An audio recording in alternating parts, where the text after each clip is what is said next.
Welcome to our channel. Today we how to transfer services with DirecTV, full guide step by step clearly.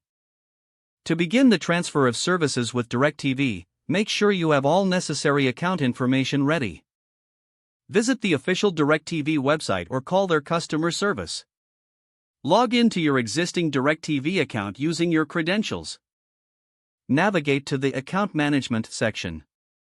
Look for the option labeled Transfer of Service. Click on this option to initiate the process. You will be prompted to enter the new service address.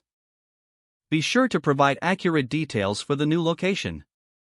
Review any possible service changes or upgrades available at the new address. If you're satisfied with the options, proceed with the transfer request. Next, review the terms and conditions related to the transfer of services. Confirm that you agree to the terms presented. You will also need to select a transfer date. Choose a date that works best for you and your schedule. Pay attention to any fees that may apply for the transfer process. Once everything is filled out, click the Submit button to finalize your request. The system will process your request. You should receive a confirmation email regarding the transfer.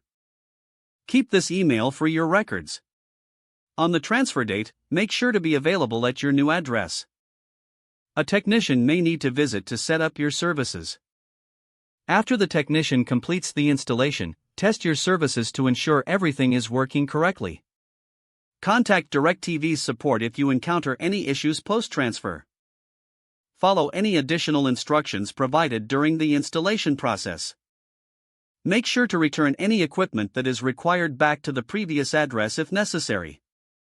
That concludes the process for transferring services with DirecTV. If the page does not load, refresh the browser or try again in a private or incognito window. Make sure you are using the correct email address, then retype it carefully to avoid small typos. If your password is not accepted, use the reset option and create a new strong password you can remember. Don't forget to like this video and subscribe to our channel for more step-by-step tech guides.